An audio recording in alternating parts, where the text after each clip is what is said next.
Welcome everyone to this panel, really fascinating topic around the future of nature and AI and how AI might open up new pathways for what we're able to imagine. I'm personally feel a very personal connection to this, even though I am not an AI person. And I imagine if you've chosen to be here, it's because you hold something quite personal about nature and connection. We have two great people to join us today. Unfortunately, we did have a third speaker, Dr. AlMahmoud, and he's not able to join us today because of a competing commitment, unfortunately. But it means we give some more time to our two guest panelists. And I'm going to have you introduce yourself briefly, initially, to our collective group here. Thanks, Ariel. I'm Jane Lawton. I'm the Director of Impact at an organization called Earth Species Project. We are essentially using AI to decode animal communication, or put more simply, we are trying to understand what animals are saying. And I just want to add, this is not because it's cool. It's super cool. It's not because we can. We firmly believe we can with all of the advances that we're seeing in artificial intelligence these days. It's because we believe that in order to solve for the biodiversity and the climate crises that we're experiencing now, we've heard a lot about this over the last day or so, we need to be able to learn to listen and understand nature better. And fundamentally, remember that we're part of nature and not separate from it. And so we're really interested in figuring out ways in which we can use AI to help kind of bridge that divide. Wow. Yeah, I'm Koert van Mensvoort. I'm the founder and director of Next Nature, an international non-profit that explores how nature is not static, but dynamic and also changes along with us. And I strongly believe we should not go back to nature, but rather forward to nature into a next nature. Thank you, Koert and Jane. In our pre-conversations, one of the themes that really came up was this idea of seeing what is unseen and has always been there, or hearing what is unheard but has always been there. And whether it's in the history of our relationship into nature or what we are already part of systems to which we don't have a type of awareness of. And there is what I love about futures is that it is the opportunity for us to see those blind spots and to have those types of conversations, and then imagine what changes when we can see in those new ways about how we interact with the systems around us. One of the quotes that I was inspired by from that conversation, and some of you may have heard this before, it's by David Foster Wallace, and it's the story of two fish that are swimming through an ocean. So two young fish are swimming through an ocean. An older fish swims by and says, "Hey boys, how's the water?" And after the old fish swims further, one young fish turns to the other and says, "What the hell is water?" And I feel like that in conversation with our two guest panelists today, that was the experience I had, was seeing the ocean in a way I had not seen the ocean before. So my opening question to them, to which they both will respond, is what will we be able to see or hear that we've not seen or heard before? And then how might that change us? And so I will go first to Jane, who'll share her response. Thank you, Ariel. And I think we would be remiss if we did not actually bring the voice of nature into this room today, if we just talked about it as human beings. So I am going to take the liberty of showing you a few slides and bringing a few sounds into the room. To click through these. So I'm going to play you a sound and would love you to think just for a minute about what you might be hearing.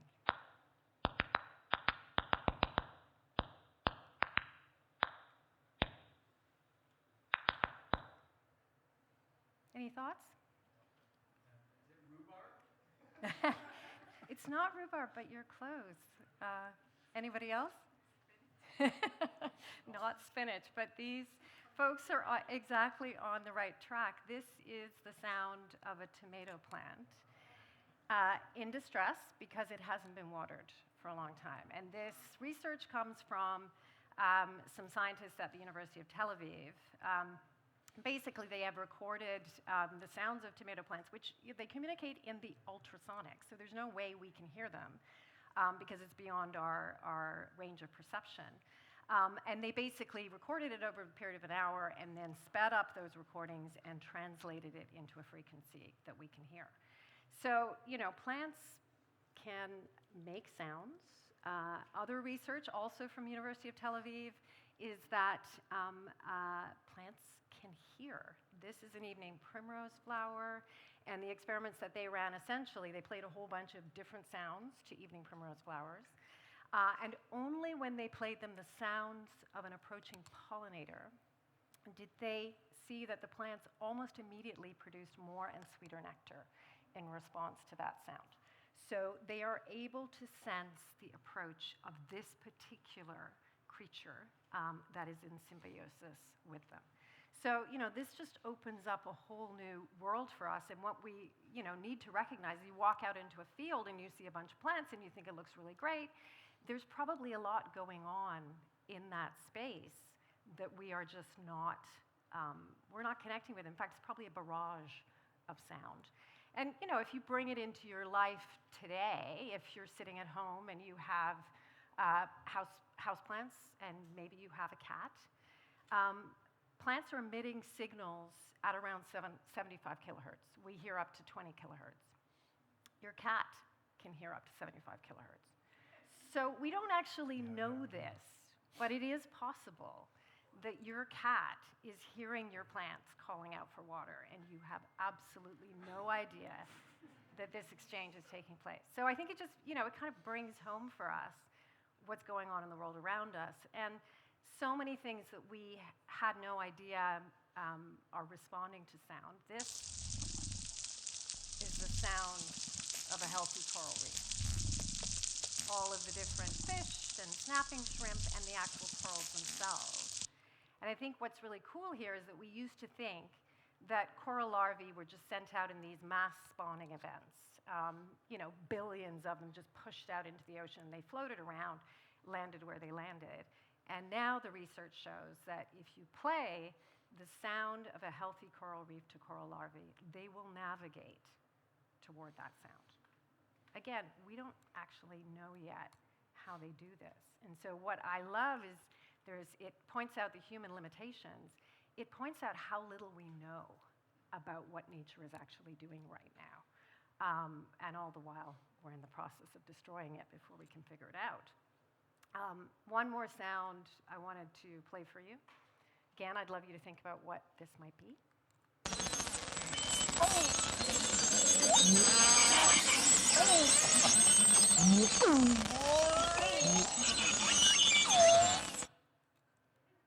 Anyone? A ghost? It's not a monkey. Not the rainforest. This is actually one animal. It is a cetacean. It's a beluga whale. And belugas are incredibly social animals. So this always makes me think, oh my God, there are sounds like this happening under the ocean. But then this is a video of what happens when belugas get together. They are so social. This is Cunningham Inlet in Nunavut in Canada. And, this should be a dream for an ethologist, right? They put hydrophones in the water. They're collecting that sound you heard before, lots of this all happening at once. It should be incredible. But the problem is that there is actually the basic challenges of denoising recordings taken from the ocean. There's the challenge that they're all speaking at the same time. And they can't actually figure out which animals are vocalizing. It all overlaps. So I think this is important just in recognizing that artificial intelligence can help us with very basic challenges that have plagued biologists for a really long time. We can do automatic denoising now of recordings. We can do automatic source separation. And then we can also go further to say, okay, if you were trying to understand the meaning in some of this, how do you speed up the really basic tasks of detecting vocalizations in a recording when you've got thousands of hours? How do you classify automatically those vocalizations into categories that humans already know are alarm calls or affiliation calls or those kinds of things? So the kind of work that we're doing is working with researchers to accelerate this kind of analysis of recordings. And then we're going, we're going many steps further, but one of the steps that we're taking is one of the tools that's used by biologists often to test their hypotheses. You know, if you think that an elephant or a crow, the sound of the particular vocalization's meaning is X, you would use a playback technique to test that, right? You would record that sound, you would play it back to the animal, and then you would see how they responded in order to test whether you're on the right track or not. And of course, now using AI, we can take that much further by generating novel vocalizations. So these are zebra finches in a lab in Montreal at McGill University, and we are developing models that can actually hear what the bird is saying and generate a new response to that and get into two-way communication with those birds. So if you watch the sound bar, the first part of this sound is the birds themselves. The second part is generated by our AI model. Sorry, now it went across. Anyway, you can see. So this is super exciting. It could yield all kinds of new insights about how animals are communicating, the structure of that. The kind of kicker there is that the model may be communicating, maybe in two-way communication, and we will likely not know what the meaning of that exchange is, which brings up a whole host of other things that I know we're going to touch on a little bit later. So that's kind of the end of my sharing and bringing the voice of nature into the room. But in terms of what it means for us, do you want me to carry on and do that now? Why don't we go to the next Let's do presentation that. and then come back Okay. and sort of say, what does that mean about how it changes how we see ourselves? Yeah. Yes, indeed. Well, right now, at this very moment I am speaking, there are more people flying in an airplane somewhere across the globe than that people lived on the surface of the planet 70,000 years ago. So, yeah, how did we get here? And I think in this room, if you do a quick poll, like who boarded an airplane recently to arrive here in Dubai, please raise your hand if you did. Yeah, that's kind of where we are. And now we're here, and we are futuring nature. So I think we better make the best of it. And I've seen wonderful panels already. People trying to save nature, restore our balance with nature. But hardly ever we asked ourselves the question like, what is nature? And what is our image of nature? How might it be changing today and towards the future? I think if we get into that story, we need to start at the beginning. And I show you a picture of a baby photo of our planet Earth. This is our planet some 4.5 billion years ago when it came into existence. It was just this lonely rock floating in space. And it had a geosphere, but it took some 3 billion years before a biosphere evolved upon our planet. 3 billion years before life fully evolved upon our planet. That's a long time. And then 1 billion years later, people emerged. So yeah, we've just arrived. However, clearly our presence does not go unnoticed. Because with our ingenuity and creativity and technology, we now cause this rising of a technosphere on our planet. And recently, scientists calculated that if you put all technology on a scale, so yes, that's your smartphone, your laptop, also your car, maybe this entire building, these are all inventions. If you put that on a scale, then that is already heavier than when you put all biology on our planet on a scale. Plants, fungi, animals, humans. So the technosphere is already heavier than the biosphere. And just like this biosphere evolved upon a geosphere that was already underneath for a very long time and also has all kinds of interactions with it, well, now this technosphere is emerging on the biosphere and also has all kinds of interactions with it. And we did it, you know. We humans, we caused this, but it was never really a big plan, you know. It was not this big moonshot project of humanity to create a technosphere. No, it kind of happened to us. We kind of stumbled upon it. And it also shows us that we are not the masters of the universe. We're not in control of everything. We do things, and then things have certain effects that add up. And where do we go from here? I think the most important agenda for us in this generation right now is to basically balance this technosphere with this biosphere and find ways to look at the old nature and connect it to the next nature. So basically, I think we need a love story between biology and technology. This is important because this is not happening on 3 spheres. This is all happening on 1 sphere that happens to be, our planet. Thank you so much, Koert. And it's interesting listening to both of you because I have this falling in love with technology. And then you show me how much technology there is, and I'm like, oh, that's not circular, the environmental footprint, the toxic footprint of that. And then I have this resistance to embrace part of what you're describing. And I think often rightly so, because it's a big disruption, obviously, that we all notice. But it's our task to turn it into balance. And I think we should not do that by ignoring it or trying to push it away, because the technosphere, well, it's not going away anymore. We cannot go back, and evolution moves on. But we have to find this way to make better connections. And of course, Jane showed us some beautiful examples already. I'm going to go, I think, first to you, Koert, in terms of you creating that call to action of saying that we need to think about this differently. We need to embrace that this is part of our legacy and do so responsibly. Where do you see that happening, and what would be some examples of that? And I will come back to ask this question to you, Jane.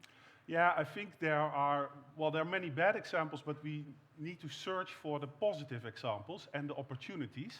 And of course, this panel is also about how we can use AI to better connect with the biological world. And I think there's an opportunity there, because basically artificial intelligence can help us understand the otherness that is all around us, you know, in the biological world. And at the same time, artificial intelligence itself is also a certain kind of otherness. And we are like smacked in the middle as humanity, in between the born and the made, I would say. But we're also this connector or this catalyst. And if we push artificial intelligence in that direction, that we say, yes, we want to employ this in a way that makes connections between the biosphere and the technosphere, then I'm less worried, and I'm optimistic that we can find a path that is not only rewarding for humanity or a few billionaires, but that is rewarding for all life on our planet and the planet at large.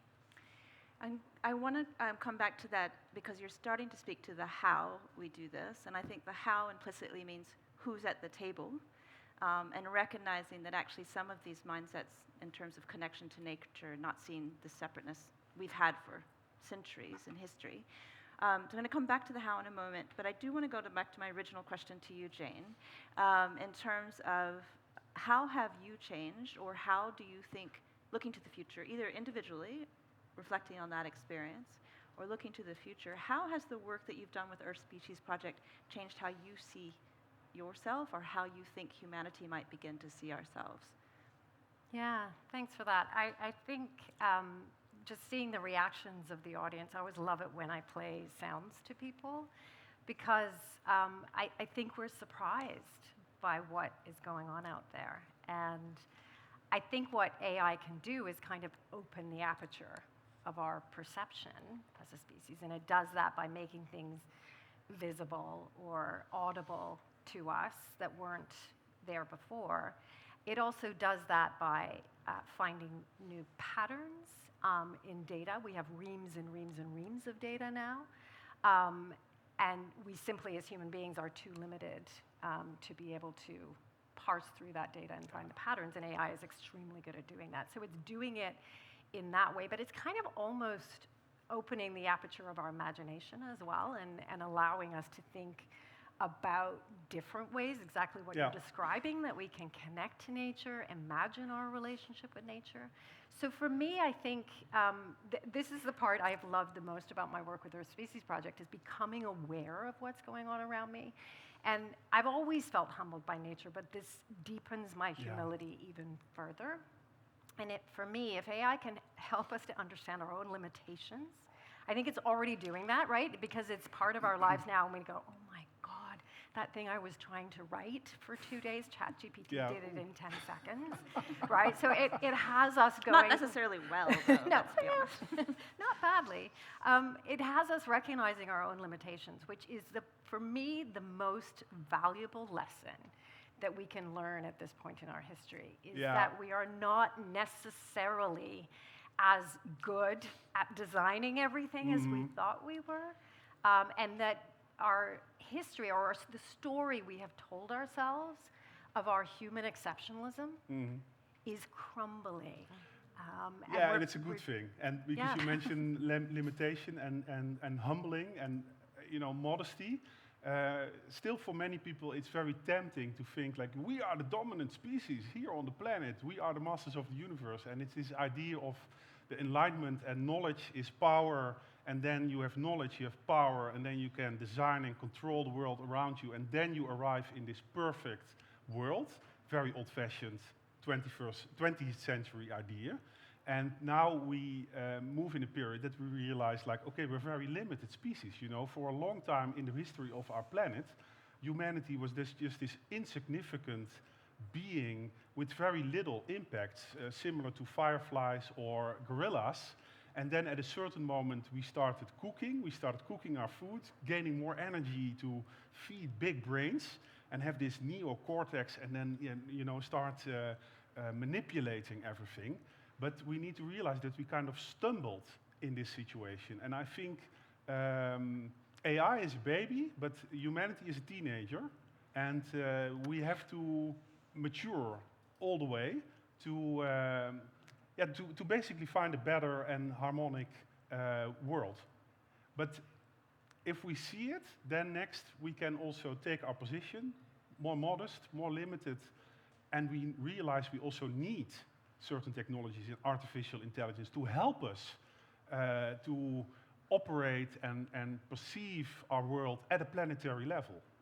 Because as a human being, evolved on the savannah, kind of like, okay, where's the food, scarcity, that's in our mindset. And we need to now deal with issues on a planetary level. How to cope with artificial intelligence, how to urbanize, how to cope with climate change, deforestation, all these issues, they play a role at a planetary level, and our mindset is not ready to deal with it, but hopefully we in time can develop some help, some technology, some inventions, maybe artificial intelligence, that help us to operate at a planetary level, not only for our own well-being, but for the planet at large. Thank you. And you evoke for me this sense of, is this, we're entering into a couple decades that look quite dark, and there are these glimmers of also, particularly at this conference, of the potential for also a type of shift in mindset, the potential for a type of coevolution and how we think about these things. It is a futures conference as well. So I want to invite you to think that if it was 10, and maybe you can challenge me on the time frame.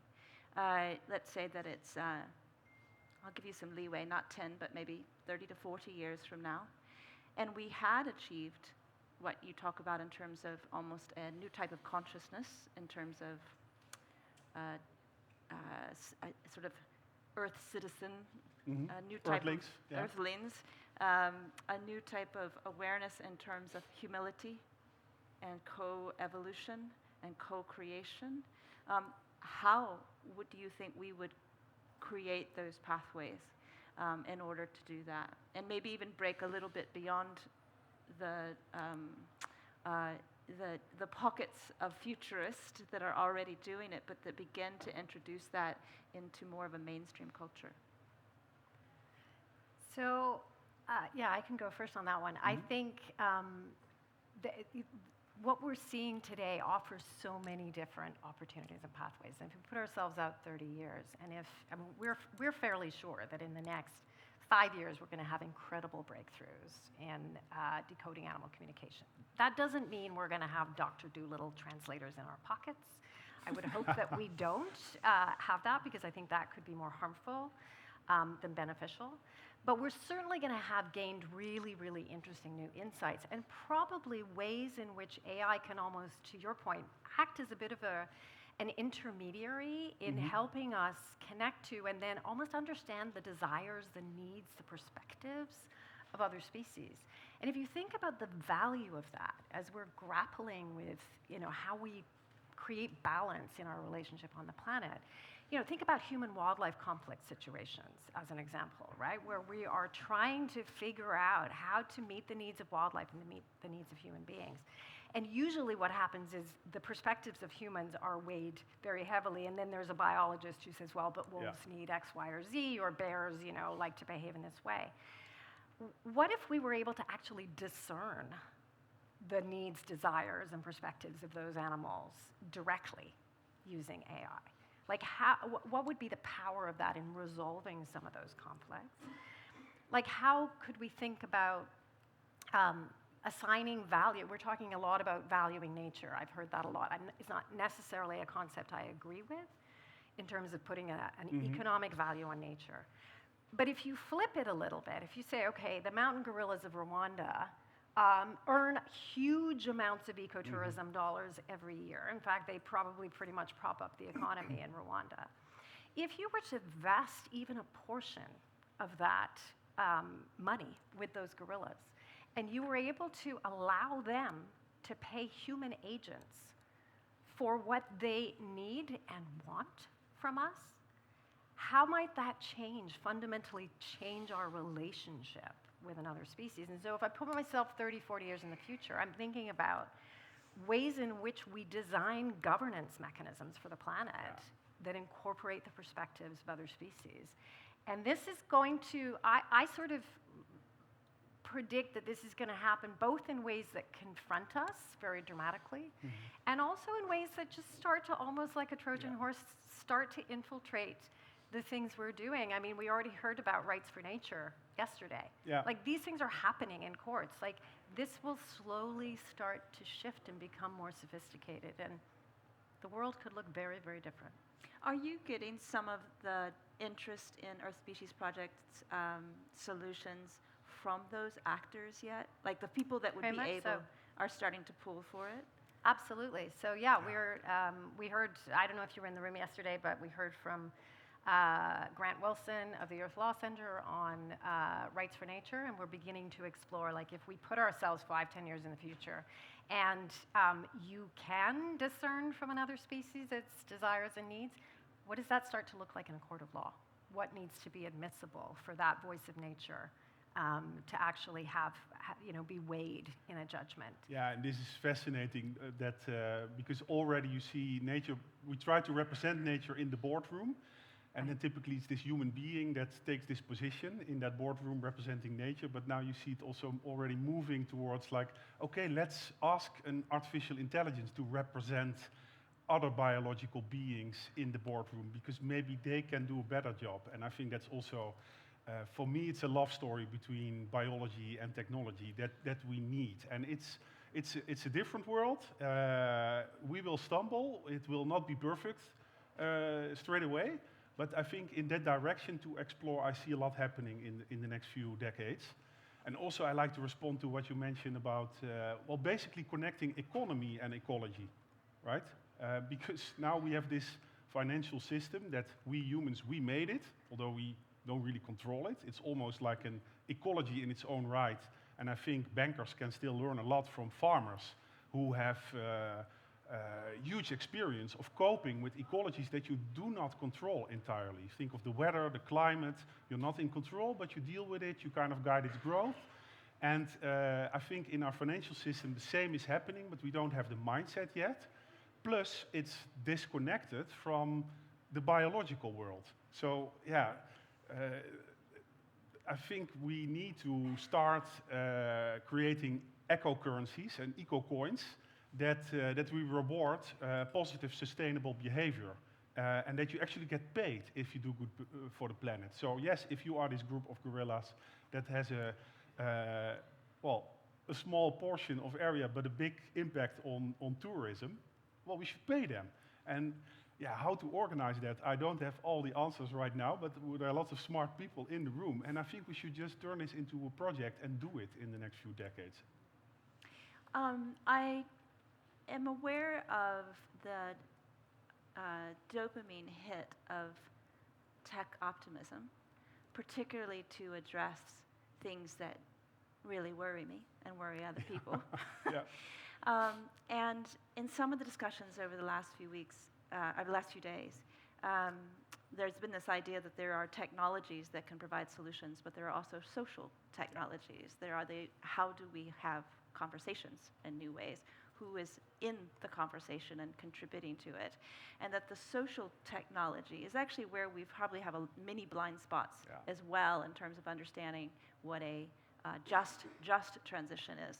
And I get concerned that we will rush into these things with best intentions and then replicate the same mistakes that we've made in the past.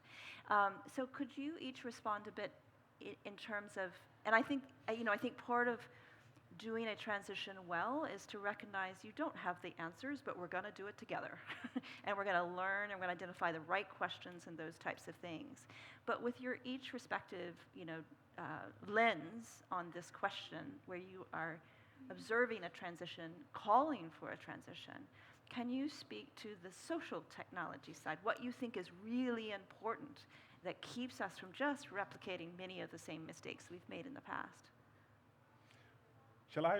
Go first. Well, first of all, thank you for pointing this out, because it's super important, especially in future form, because futurists tend to make this mistake that we predict technological change and technological innovation, and we forget about social innovation. And it is equally important, and we have to do it.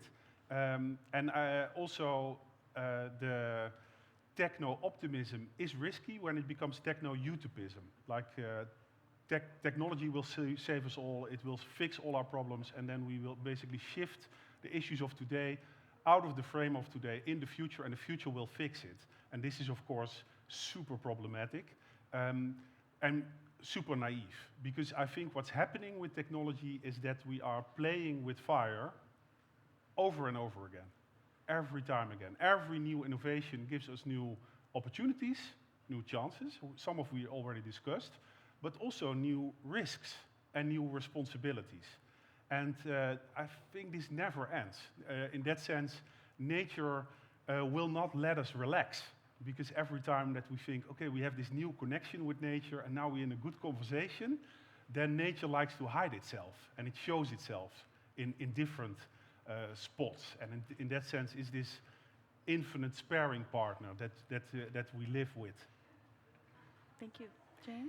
Yeah, I think, I mentioned when I was bringing the sounds in, the zebrafinch experiment and the implications of generative AI and getting into two-way conversation with other species.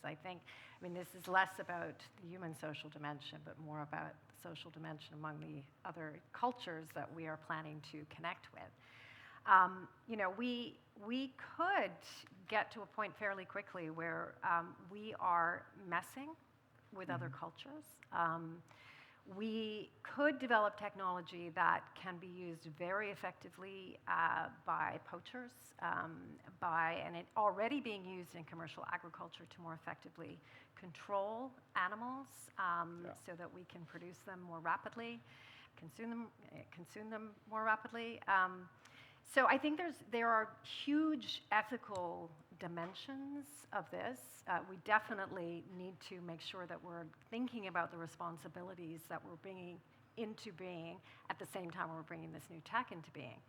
And so, like, there's so much there. There are so many layers. It's going to require a huge community to think about these challenges together and to get out ahead of it in terms of creating ethical guardrails around this. We already know about the huge challenges with creating ethical guardrails around social media. Like, we did not get out ahead of that. We are trying to do so now with AI, but it's really a bit too late. This tech is actually still in its infancy, and if we moved quickly, we could do that. And actually, there was some comment made yesterday about regulation essentially being backward-looking. I think in this case, it has the potential to be forward-looking, and we really need to go there. But also, I think, for me, if you ask me what I think the dangers or the risks are of this, the biggest risk that I really personally feel is that we trivialize it, that it becomes a commercial application, to my point about you got your Dr. Dolittle on your phone. That just becomes novelty, and it doesn't change then anything in our relationship to other species. So we really have to find ways to guard against that and make sure that we're really we're using this for transformation, for And something how new. how do we do that in a field where there are also these power relations with people who, just want to go? You mentioned governance, and whenever people speak about this future, I often get an image of almost a new ecosystems of new types of organizations that are sort of midwifing us into this new transition, that it won't be one or two leaders, it'll be an ecosystem of leaders. Are there indigenous actors and communities that are in this conversation that are helping to create that infrastructure for the transition? I think there need to be. We are not yet working directly with indigenous communities, but clearly, when we talk about a new relationship with nature, it's not actually a new relationship with nature. It's almost a renewed relationship with nature. Not going back necessarily, going forward into something different, but also learning from the past. So those conversations do need to begin. And, when you think about the ethical dimensions as well, right? You're thinking about data that is being gathered from other species. Do they have rights around that data? Do we need to license that data from them? Do we need to be working with indigenous communities who potentially have had deep relationships with other species, already own, in a sense, part of that IP in terms of how we connect with other species? All of these are huge questions To be as well. explored. Yeah. Did you want to respond to that? Well, I think the relationship with indigenous communities, it's already happening. In that sense, the cliché is the future is already here. It's just not evenly distributed. But I think it's quite popular niche already. And it's a big difference with a decade ago. So you see that development, and we can have more of it. Because always it's the case that at a certain point you think something is so not relevant anymore that then it becomes very relevant again. Because there's also this cycle that we're in with new innovations and changes of thinking, but every time you learn something, you often also unlearn something. And then at a certain moment you have to go back to the intuition, to the tradition, to the community that still has that knowledge. And you should not just copy it or go back, but you should transform it. I think we need innovative nostalgia, right? So we can be nostalgic about the past, but we can never copy it into the future, but we can transform it in an innovative way in the future. I often think of weaving seagrass, and you're bringing all these different threads together. We have a bit of time now, and I think we have about 5 minutes. Oh, look at the hands go up. So I'm going to go 1, 2, 3, but we need to get you a mic. And so one, and then your second, and then your third. Hi, Elaine Franz from Flow in Action. Forgive me if this is thinking it out loud. In the same way Google is now buying up data centers and wind farms to offset its GHG emissions, I'm interested in what you think about nature capital and the rights of nations to own their nature capital data, but also the threat of multinationals in relation to ESG kind of buying up tracts of land almost to silence the nature or to offset it, you know, the black hats as well as the white hat version of what might go forward. There is a question in there somewhere. I'm not entirely sure What what do it you is. think of the power dynamics at a national level in terms of multinationals, national governments, and that nature may lose in that? Yeah. Good enough? Well, the risk is, of course, more commodification and flattening of things. And then after that, we realize, oh, it was so much richer than we thought it was. So yes, this is big risk. At the same time, you can then take the position, nature has this huge value, you can never put a number on it, so let's not do it.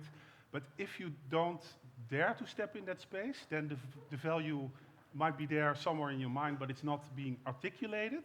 And that means that it will not have value in our financial system. So if we connect these things, we have to move in that space. We will stumble, but we have to do it. And I think there's a path around not so much commodifying, but putting value on sustainable behavior, positive sustainable behavior that we need. Because right now, if I am a farmer in the rainforest, I have a choice. I can cut the forest down, burn it down, grow soy, and then I will earn money for my family. But if I let it be, then I get, well, maybe an applause from some other countries, but I should be paid to steward this rainforest and have positive sustainable behavior towards it. I think we can do it, we can organize it, and we just have to put our mind to it. And I think what you're raising around data in particular and who owns the data, you know, these are questions we're asking ourselves, you know, when we are using recordings of vocalizations of another species. Currently, that data is typically owned by an institution or an individual researcher. We're trying to advocate for more open data repositories. Mm-hmm. The good news is you'd think in this space that data is the biggest challenge, that we need more and more and more data coming directly from animal sources in order to train machine learning models. But what's really, really interesting is that the latest models, we've just published one, actually rely on small annotated data sets of animals and huge data sets that are publicly available that are not annotated yet. And then huge data sets from human speech and music. And this is where you recognize that we are animals too. So the models can actually learn from our patterns and actually begin to recognize the vocalizations of another species that they've never encountered before, having been trained on some animal data sets, some human vocalizations, and human speech and music. So what that says to me is the good news is that there's almost a freeing up, and there will be less kind of, we need a data mode around all of this. There's a lot of data that is already publicly available that can be used. It's a new project, Future of Data Governance for Nature. And, Yeah. and I'm, to my panelists, I think we have about 4 or so minutes. So our responses need to be concise. I'll make it quick. First of all, thank you to the speakers. Really, I learned a lot from this very short time. I think this panel should be a plenary panel on the main stage, because really I believe that, you know, we need to, you know, be a little bit more wiser when it comes, you know, to the, I'm a technologist, but I am a naturist at the same time. I love nature. And when I think of the things that you said, Dr. Koert, and I look now on the progress, and you said, like, we cannot go back, we are moving forward. We reached to the point now where we have number of phones exceeded the population on Earth. 8-point-something billion phones against 7 billion population. And if I probably correctly, you know, hear Elon Musk saying that within the next maybe 10 years, we will have humanoids, robots, exceeding the population on Earth. Now, going with this technosphere, you know, clutter, are we really, you know, gonna be able to really strike that balance between biology and between technology, especially when you're speaking about AI. I'm putting AI into humanoids and converging biology with technology. How that is going to really... Okay, I'm not saying that there is wrong with the technology. Definitely it can do many good things. But as we've seen it now with AI, I should say I'm very pessimistic at the moment. Thank you for pointing out the risk. And Thank you. you know, you're right. I think your question is, can the technosphere exist without the biosphere? Can it exist without humanity? And maybe some people believe that the technosphere can exist without humanity and the biological world as we knew it. Well, definitely, I play for Team Human, you know. So I like a future for humanity in the balance between the biosphere and the technosphere. But I agree, it is a risk. And sometimes I feel we not only need to save the polar bear and the rainforest, but humanity as well. You know, there's something at stake. Good luck, everyone. That's not the final word, just a minute. Do you mind, Jane, if I go to the next question and then we can hear that response? It was pretty similar. It was quite similar. Then, Jane, do you want to respond to that excellent question? No, I don't think I have anything to add. So then I guess Team Human, good luck is the closing comment of the panel. And thank you, everyone, for joining us. And thank you to our panelists. Could we give them a... There was one. Oh, wait. Oh, sorry. Hold on. Hold on. Oh. Adapt. The future's changing. We have one more question. One quick question. Thank you so much for your updates and the information you shared. It was so beneficial. But I just wanted to go back to the first thing you mentioned about the idea of seeing the unseen and hearing the unheard. What about if we think about it oppositely and saying unseeing the seen and unhearing the heard? Will that play a role in paving the way or shaping a new scenario for the future? You mean quieting what is already... We have things that we are seeing, maybe they are not benefiting and shaping the future. So what about those? Is that perhaps about changing our perceptions? Right, yes. Right, so received wisdom, things we think we already know. I think that's huge. I think all of this could be really transformative. I mean, one of the things I feel is that actually science, incredible. It's brought us to this point in many, many different areas. Yet it also restricts us.